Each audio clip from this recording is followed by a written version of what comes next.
Okay, I found this video online and I asked if I could share it, and I was told yes. And so there's been robberies, there's been looting, there's been rapes, there's been all kinds of havoc because of these criminals. Here I am in the middle of Maidan Square in Kiev. Yeah, let me show you around. And there you have the Hotel Ukraina, which is like an old Soviet hotel, the co-op. I'm gonna go there and see if I can get some razor blades and deodorant. And here, as you can see, look at all the system pigs. Look at all the press people there, gathered up in a scrum, feeding the narrative, feeding the lies that they tell the Western people. The system pigs. This is the MSM, the mainstream media, having a good old time on the dime of their corporate masters, making money off the suffering of others, having caused this suffering. Yeah, those are the fucking system pigs. The purveyors of fake news and the narrative. Yeah, I hope you see them. A good look at those system pigs. Huh? Fucking pigs, man. Pigs. They purvey fake news. They drum up hysteria on information that they know is fake. And the hysteria based on fake news becomes real actions in the real world. And then they come like fucking hyenas to feed off the corpse of Ukraine. Oh, by the way, this message is for Jordan Schachtel. Yeah? This is Gonzalo Lira, otherwise known as CRP, here in Krashatik Avenue, in the middle of Kiev. You say that I'm lying about where I am? You say that I'm some sort of troll lying about what I know about Ukraine, of how I live here? Let me just get that into frame. I hope you can see it. There we are. Oops, sorry. I'm not very good at this. See right there? Krashatik. You see it? Yeah. Jordan Schachtel for calling me a liar. Fuck you, asshole. Fuck you. You called me a liar about where I am? I mean, like, back some years ago, if somebody called me a liar, called me this, that, the other, I didn't care because I figured, who gives a fuck? But that kind of reputation, those kinds of lies, they stick to you, even though they're blatant lies and obvious lies. And so that's why I have to call attention to Jordan Schachtel. You are lying about me, slandering me, knowingly slandering me. You know that I live in you know that I know what's going on here. And because I say something different from the narrative you are trying to push, you lie about me, claim that I'm trolling, claiming that I'm not in Ukraine in the middle of this war. I want everyone to know that Jordan Schachtel is a liar. He is lying about me. I want you to know because I want that guy to know what it feels like to be slandered.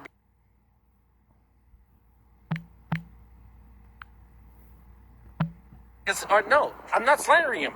I'm telling the truth about him. Unlike him, he claims to be an investigative journalist. And what does he do?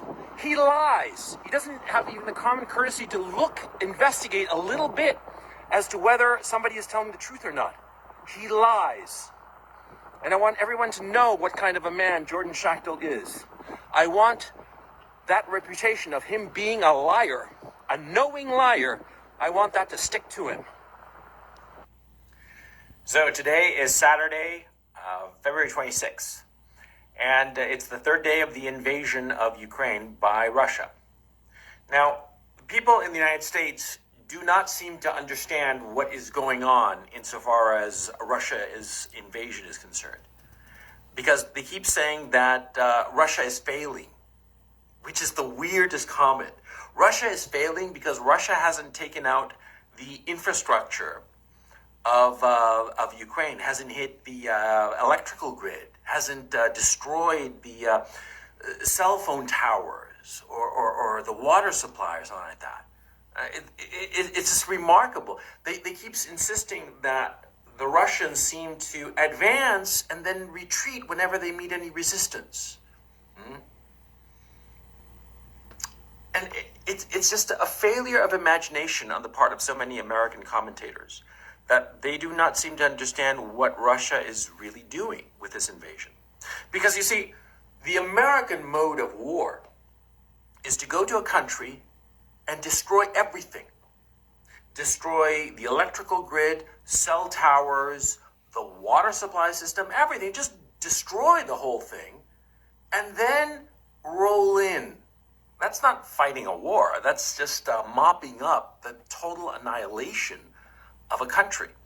And the United States has done this repeatedly in Afghanistan, in Iraq, in Libya, in Syria, or they semi-tried to do it in Syria. I mean, it's really kind of like a despicable way of making war, right? But what are the Russians doing? Well, see, the Russians, they don't want to destroy Ukraine. No, they don't want to destroy it at all. What they want to do is they want to capture it intact, see? And they don't want to hurt the civilians. Why would they? From their point of view, if they harm civilians, they just create enemies.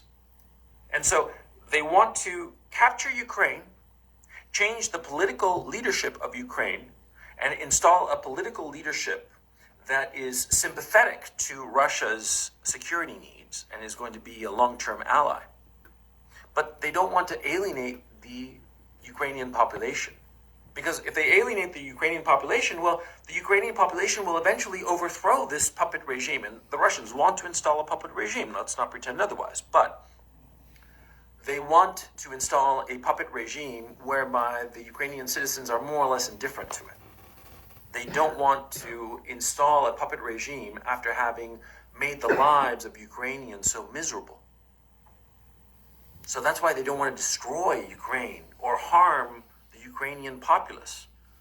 They want to capture Ukraine intact, change the political leadership, and then let it go. Of course, because they don't want to manage Ukraine. They don't want it to be a burden on them. They don't want that long term. And so what are they doing? They are rapidly invading the whole country, and everybody concedes that they're moving very, very quickly. But they're not hitting any civilian infrastructure. They're only hitting military targets. And they are relentless in hitting the military targets, but always with a certain degree of caution. And I'll explain why in just a moment. But they're hitting military targets. They are avoiding civilian populations and civilian infrastructure. And when they go to a city or a destination, when they encounter any resistance from the Ukrainian army, any serious resistance, they stop and pull back. Because what are they doing? They are encircling. That's their whole strategy. And it's very simple. And if you look at a map, you'd realize it.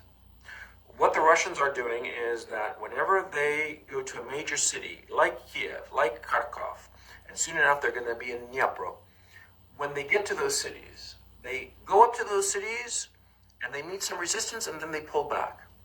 And they allow their forces to start to surround it. That's the strategy they're employing in Kiev. That's the strategy that they're employing in Kharkov. They are encircling these cities, and once they've completely encircled them, what will they do? They'll wait. That's what they'll do. See, if you surround a city, all you have to do is just wait around. Eventually it'll fall, of course. And so the Russians are systematically surrounding all of the major cities. And whenever they come across a smaller town or village, they just advance and cover it and capture it and move on and continue with their advance. Whenever they meet any kind of serious resistance, they stop, pull back, and then encircle. One of the things that they want to capture intact, and people don't seem to realize this, but it's very obvious if you think about it, they are trying to capture the Ukrainian army. That's not why there hasn't been any major battles with, hundreds or thousands of casualties. It's been light skirmishes.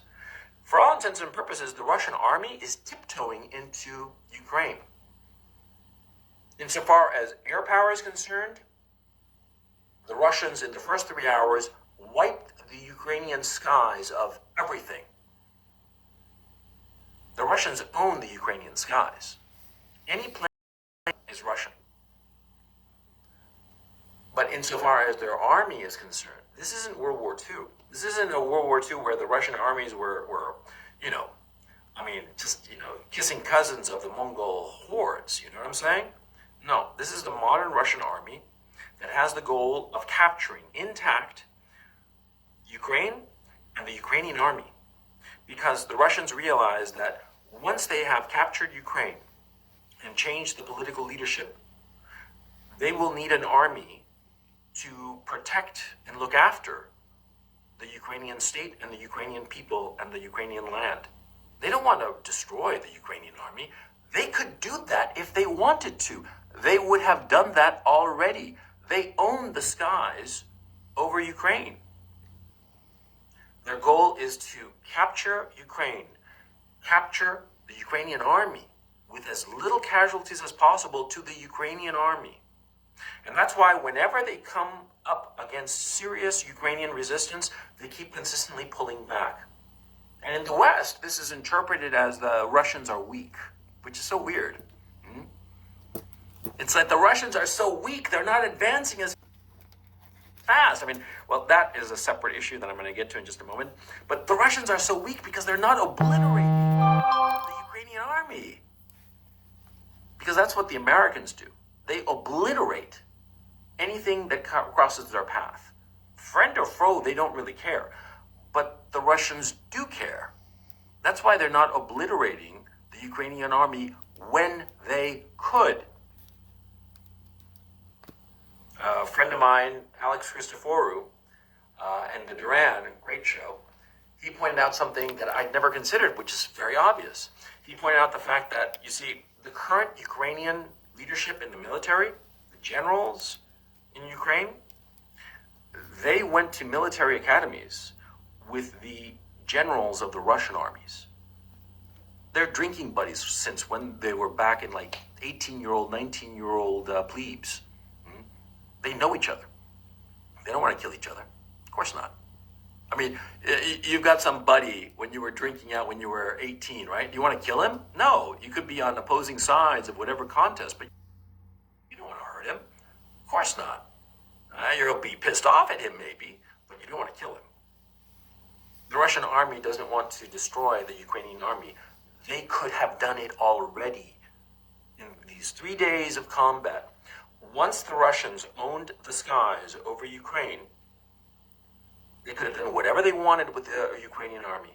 They could have annihilated it, just blown it to smithereens, and blown away the entire population of Ukraine if they wanted to. They could cause a major, major humanitarian crisis if they wanted to, and they obviously don't. How do I know this? Because they haven't done it. They have had the opportunity for 3 days to do it, and they haven't done it. I'm doing this stupid video from a hotel room in downtown Kiev, and I'm going to upload it to the internet. Do you think I'd be able to do it if the Russians were really serious about conquering Ukraine? They want to capture it. Understand that. And understand that you in the West, you are being goaded into thinking that Putin and the Russians are like evil Antichrist. You don't understand why the Russians are invading. And your political leadership, Boris Johnson, Joe Biden, all these people, they don't want you to understand. Of course not. They want you to just demonize, just to take the easy way out. They want you to imagine that this is a Marvel comic book movie and that, there are white hats and black hats, good guys and bad guys. Yeah, we gotta kill the bad guys because we're the good guys. Yeah. It's so naive. The Russians don't want to harm Ukraine. They would have destroyed Ukraine if they wanted to. But they don't. They want to capture it in one piece. Now, you can say that Russia's motivations are this, that, the other. It doesn't matter. You have to look at the practical reality that is taking place now.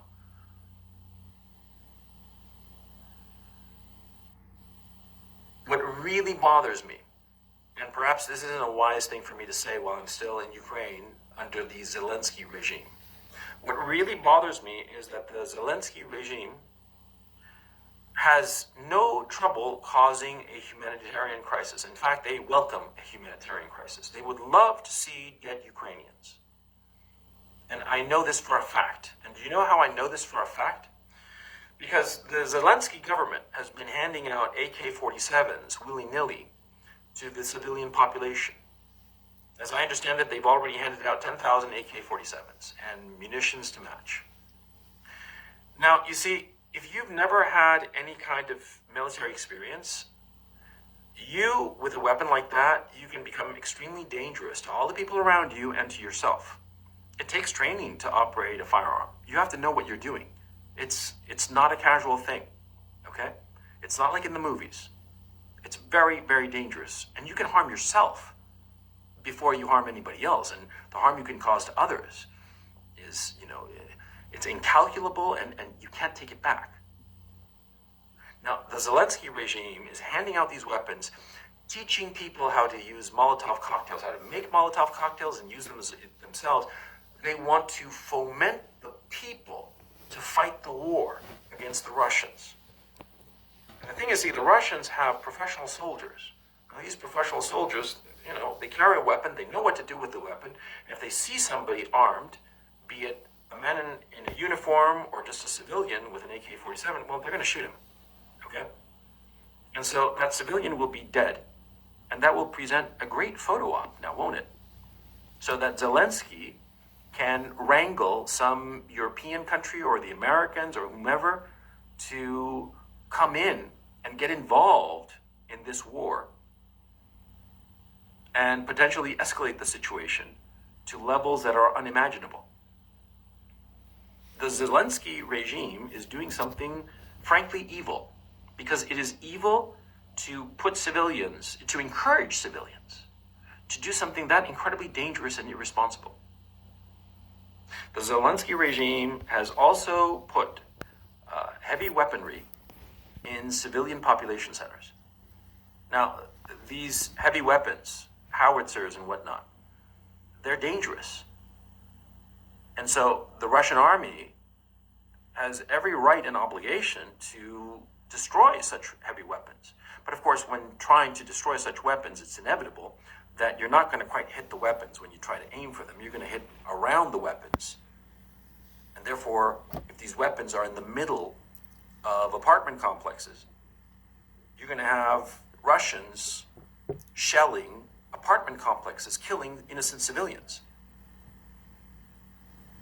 The Zelensky regime is putting these weapons in the middle of populated areas precisely because they want to have this happen. And I'll tell you something else that the Zelensky regime is doing. They are forcibly conscripting men between the ages of 18 and 60. They are not allowing them to leave the country, and if they try to leave the country, they are arrested and forcibly conscripted. That is, forcibly put into the Ukrainian army.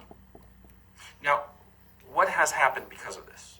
Well, just about every man between the ages of 18 and 60 is running away from the cities. That's why there are so many refugees. It's not that they're seriously thinking that the Russians are going to shell and destroy their apartments or their homes or whatnot. They're afraid of getting arrested and forcibly conscripted. The women and the young children and old men are having to hide these men who are between the ages of 18 and 60. And by the way, this isn't something that I heard. People that I know personally, people that I do business with, I know them. I've gone drinking with them, eating with them, doing deals with them. They've had to leave Kiev for fear of being forcibly pressed into the Ukrainian army. Middle-aged men, farts like me, who are out of shape, we're real good at some business deal, but crappy at carrying a backpack and a weapon, with no experience whatsoever in such activity. And the Ukrainian government, the Zelensky regime, is doing this. And why do you think they're doing it? Well, first of all, you don't forcibly conscript men into your army if you think that you're winning. Now, do you? Of course not. Number one. And number two, by having this forcible conscription, you scare all the men and you create, all on your own, a whole class of refugees, of people fleeing the cities. They're not afraid of the Russians. They're afraid of the Ukrainian regime that is trying to press them into service. That's what's going on. And so you see all the video images of people fleeing the city, and you in the West, you in the United States and Western Europe think, oh, they're afraid of the Russians. No, they're afraid of the Zelensky regime. But I have to say that the issue of handing out weapons to civilians who don't know how to handle them, that is the thing I find most despicable. Because they are willing to have these poor civilians who know nothing of weaponry become martyrs. Because the Russian soldiers who see some civilian with a gun, well, what do you think he's going to do? He's going to shoot him. And that innocent civilian who doesn't even know how to hold the damn weapon is going to die needlessly for nothing, for absolutely nothing. And I find that despicable. I find that truly evil. Also, the Zelensky regime can get a nice photo op. That's what's going on. And if you want to say that the message I'm saying is pro-Russian or pro-Putin or I'm a Putin stooge or useful idiot or whatever, fine. I don't care. I mean, I don't really care your opinion, man. I don't give a fuck what you think about me. I'm telling you the truth. I'm here. I'm here in Kiev, in the downtown, waiting for the Russians to invade the damn place, huh? So I know what I'm talking about. None of this stuff is appearing in the mainstream media now, is it, huh? Because I'm not following the American or European mainstream media because I know it's just a pack of lies. But probably what I'm saying in this video, you haven't heard it. Well, now you're hearing it. And think a little bit, huh? I mean, in this channel, what have I always told you, stupid motherfuckers, huh? Think for yourself. Think. Look at the information that you have available and ask yourself why something is happening the way it's happening. It's not arbitrary. It's not by chance. People have thought through what they are doing. The Russians have certainly thought through what they're doing. The best I hope for is that the Zelensky regime fails in its attempt to wrangle in the Europeans and the Americans into this war. And the Zelensky regime collapses or flees or whatever, and Russia is able to take Ukraine in one piece without harming too many people. And that's the best that we can hope for. Or if not, the whole country will be destroyed. Millions of people will be displaced, hundreds of thousands, perhaps even millions killed. And this is the exact same thing that happened in Iraq. Let's hope that we don't have a second Iraq.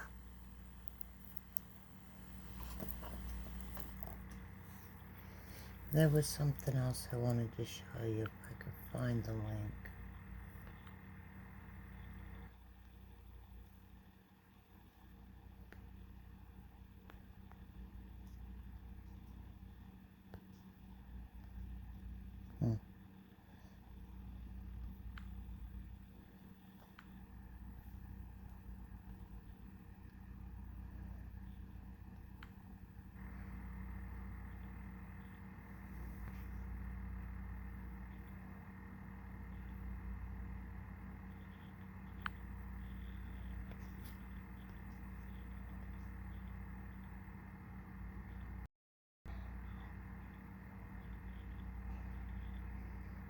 I'm not finding it. I don't want to waste your time no more. I hope you enjoyed this video. Remember, today's the present. It's a gift from God. We never know when we're going to take our last breath. Tell those that you love them. God bless.